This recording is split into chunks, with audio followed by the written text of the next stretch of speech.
Hi and welcome back to another video. Lewis Hamilton's move to Ferrari was meant to be historic, but 6 rounds into the season it's turning into a real challenge.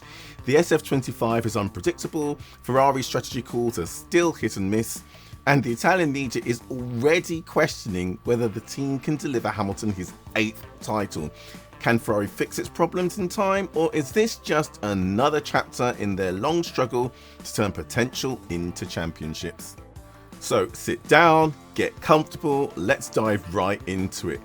We're talking about Ferrari, the dream, the struggle, the champions. Ferrari is more than a racing team, it's more than a brand, it's more than a legacy. It's a dream, an obsession. It's a piece of motorsport history so rich and prestigious that countless drivers have longed to be a part of it.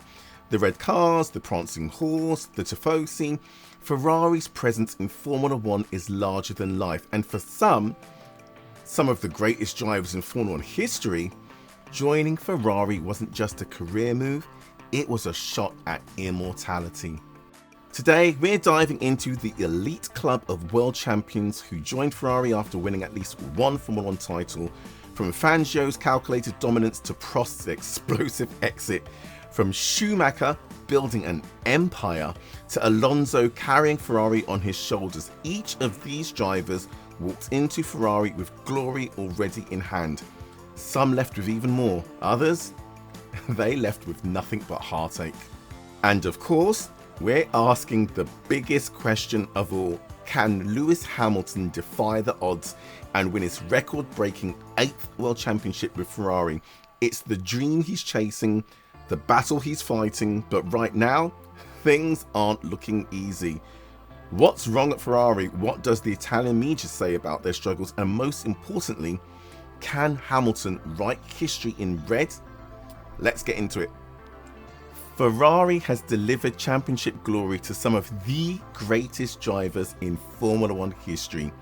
Juan Manuel Fangio in 1956, Mike Hawthorn in 1958, Phil Hill in 1961, John Surtees in 1964, Niki Lauda in both 1975 and 1977, Jody Scheckter in 1979, and of course Michael Schumacher, who dominated in 2000, 2001, 2002, 2003 and 2004.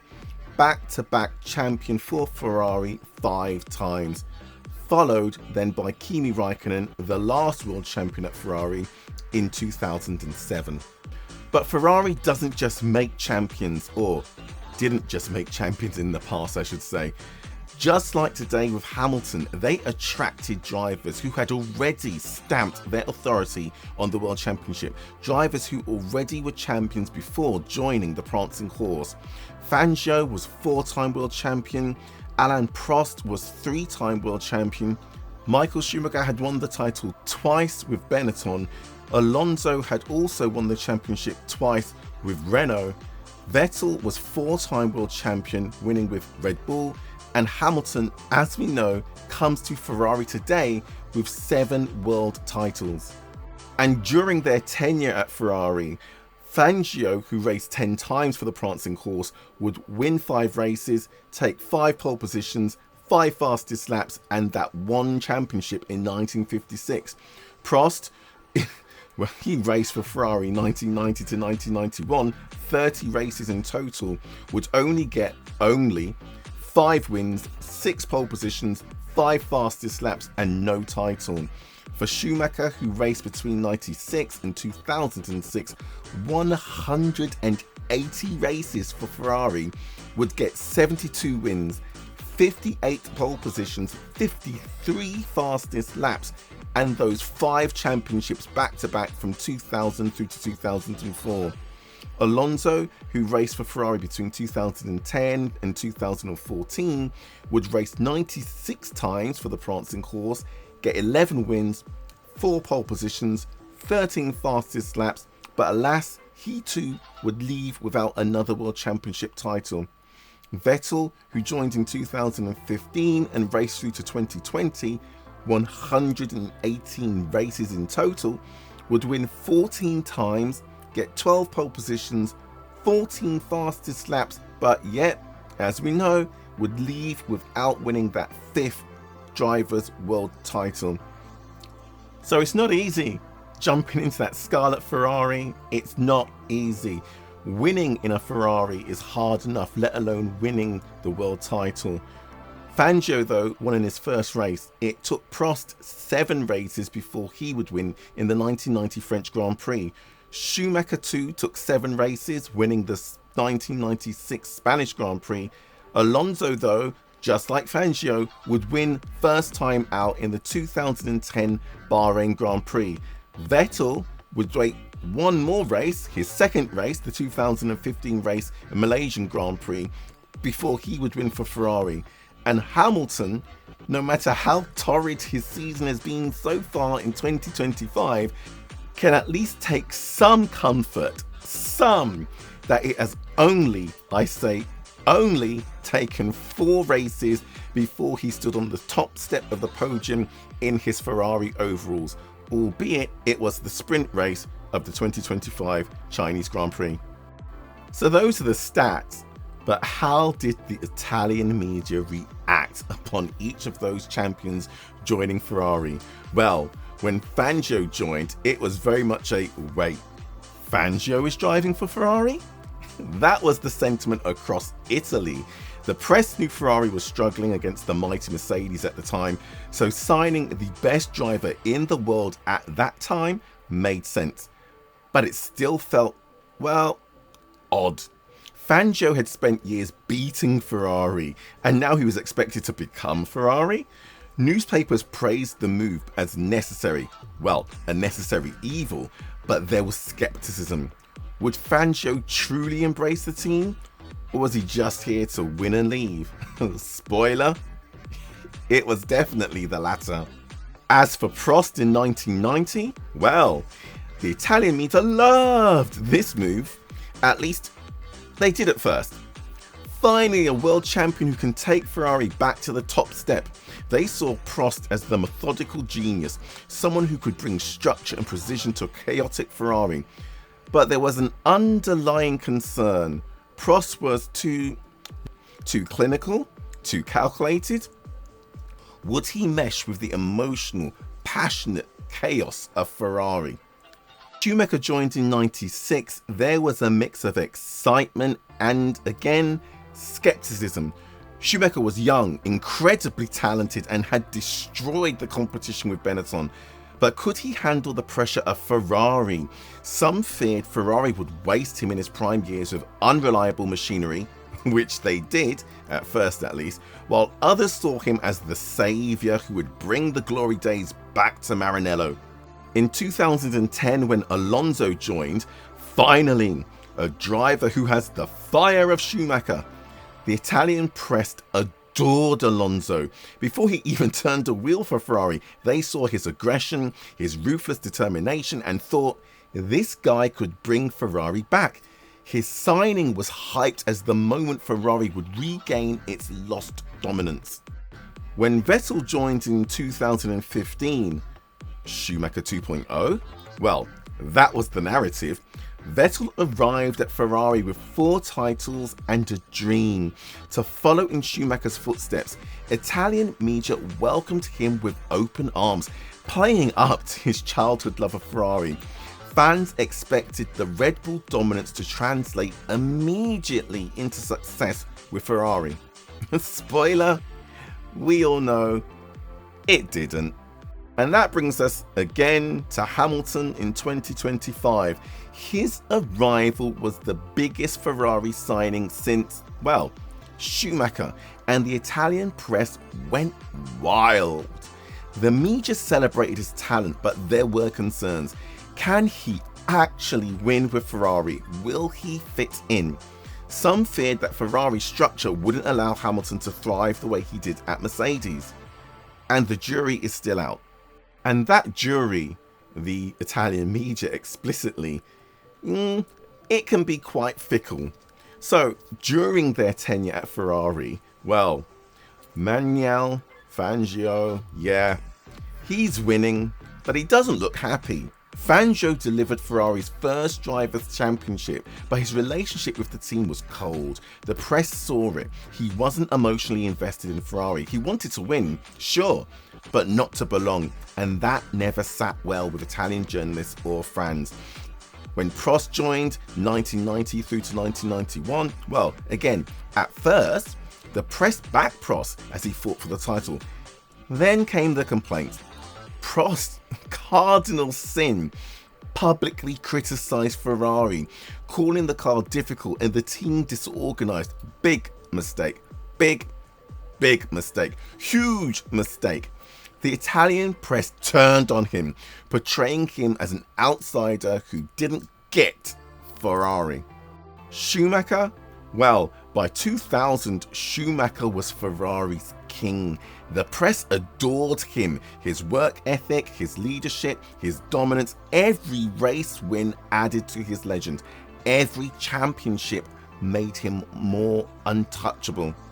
When it came to Fernando Alonso, well, the press respected Alonso. He squeezed every bit of performance out of the car, but frustration grew. Every year, Ferrari promised a competitive car, and every year they failed. Alonso became known for dragging the car to results it didn't deserve, but the media couldn't ignore Ferrari's constant failures. Sebastian Vettel, it started as pure optimism, but as the title fight slipped away, doubt crept in. Mistakes piled up. Vettel crashed out of crucial races. Ferrari botched strategy calls, and the press turned harsh. The love story between Vettel and Ferrari faded quickly. And as for Hamilton in 2025, well, so far the Italian media has been critical, but not of Hamilton, of Ferrari. The press sees Hamilton struggling with Ferrari's car, and some are already saying he won't win a title here. We are only 6 races in, and the doubt has already surfaced. So what will the story be upon Hamilton's eventual departure from Ferrari when it comes? Well, when we look back again through history, when Fangio left, well, his departure was met with a metaphorical shrug. Fangio left, Ferrari moved on, he won the title, but he was never truly one of us. With Prost, he was fired. It was brutal. The media tore into Ferrari, saying they had wasted a great champion. Others said Prost should have kept his mouth shut instead of constantly criticising the team. Shut up and drive. Schumacher? Well, his departure was emotional. Ferrari was losing its king. The press mourned the end of an era, knowing things would never be the same again. And they were right, thus far at least. Alonso left. His exit felt like a breakup. The press blamed Ferrari for wasting Alonso in his prime, arguing that he deserved better. It's not you, it was us. As for Sebastian Vettel, well, the media viewed his departure as, well, inevitable. Ferrari had moved on, and Vettel's time there felt like, well, a bit of a missed opportunity. As for Hamilton, who knows? If results don't improve, speculation suggests that Hamilton may leave before his contract ends. Will Ferrari waste another champion? Who knows? But that's the question the Italian press is already asking. Will Hamilton see success, or will his tenure at Ferrari be failure? With Fangio, the press saw his key to success as his pure skill and adaptability. Fangio didn't need a perfect team. He just needed a fast car. His ability to extract every ounce of performance from the machinery made him unstoppable, even if he was emotionally disconnected from Ferrari. Prost? Well, the key to his failure they saw were the political battles and public criticism. Ferrari's chaotic structure clashed with Prost's methodical approach. His outspoken nature about the team's issues led to friction with management, ultimately sealing his fate. With Schumacher, the key to his success rebuilding Ferrari from within. Schumacher didn't just drive the car, he transformed the team, bringing Ross Brawn, Rory Byrne and Jean Todt to create a winning dynasty. His work ethic and leadership made Ferrari the most dominant team in F1 at the time. For Alonso, the key to his failure was Ferrari's inability to provide a competitive car. Alonso was brilliant, but the team consistently failed to produce a car capable of winning titles. His talent carried Ferrari, but the lack of direction wasted him in his prime years. As for Vettel, the key to his failure was seen as inconsistent performances under pressure. At crucial moments, both Ferrari and Vettel made costly errors that derailed their title hopes. His early promise faded as Ferrari's strategic missteps and his own mistakes started to pile up. With Hamilton, again we ask the question, will it be success or will it be failure? That is yet to be determined. Ferrari's inability to provide a stable, high-performance car right now, Ferrari's flaws, well, from braking issues to team structure, they are holding Hamilton back. Not just Hamilton, Leclerc as well, but Hamilton is the world champion. If Ferrari doesn't fix its weaknesses fast, Hamilton's 8th title, his dream, may well just remain that, a dream. Ferrari has so much history, so much passion, so many champions, but also so much struggle. Every driver who joins Ferrari dreams of adding their name to its legacy. Some succeed, others leave wondering what went wrong.